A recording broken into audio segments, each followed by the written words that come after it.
Welcome back to my channel. তোমরা সবাই কেমন আছো? আশা করছি খুব ভালো আছো, আর আমিও মোটামুটি ভালো আছি। তো কয়েকদিন ধরেই ভাবছি তোমাদের সাথে একটা ভিডিও শেয়ার করি, কিন্তু এই গরমে ভিডিও করার কোনো ইচ্ছাই হচ্ছিল না। তাও ভাবলাম আজকে একটা ভিডিও বানাই। তো তোমরা আমার ভিডিওটা দেখতে থাকো বিয়ের পর, যদিও এটাই আমার ফার্স্ট ব্লগ। তোমরা কিন্তু ভিডিওটা পুরোটা দেখতে থাকো। আর এখন বাজে প্রায় 9:30।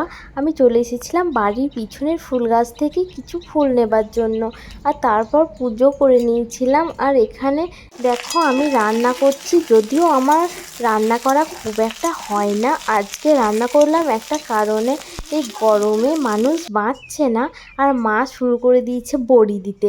আমি কি আর বলবো, আমার তো বলার কোনো ভাষাই নেই। তারপর প্রায় সন্ধে ঘনিয়ে এলো, আর আমি আলমারি থেকে একটা শাড়ি বের করে নিলাম, কারণ আজকে আমার বিয়ে বাড়ি যাওয়ার ছিল। তারপর মা আমাকে ডাকলো। মা শাঁখ বাজাতে পারে না, পুজো করছিল আমাকে শাঁখ বাজানোর জন্য। কেন পারো না? কেন পারো না বলো? গালে লাগে।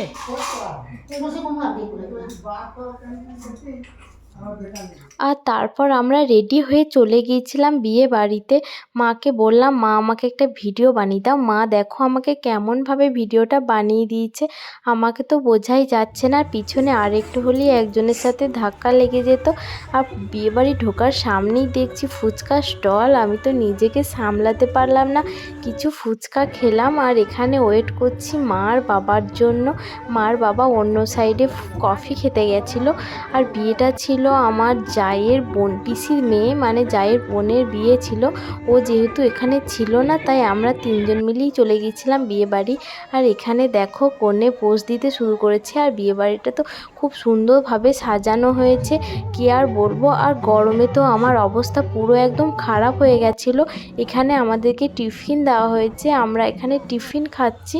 তারপর কিছুক্ষণ ঘোরাফেরার পর আমরা খাবার খেতে চলে গিয়েছিলাম। আর খেতে বসে তো খারাপ অবস্থা, এখানে কারেন্ট চলে গেছিলো। আর খাওয়া হয়ে গেলেই বিয়েবাড়িতে 1 মিনিটও না দাঁড়িয়ে আমি বাইরে টোটোর মধ্যে বসে পড়েছিলাম বাড়ি আসার জন্য, কারণ আমার শরীরটা খুবই খারাপ লাগছিল। মনে হচ্ছিল এই গরমে বিয়েবাড়ি আসাটাই ভুল হয়েছে। যাই হোক, তোমরা আমার চ্যানেলটাকে সাবস্ক্রাইব করে দিও আর আমার পাশে থেকো। টাটা।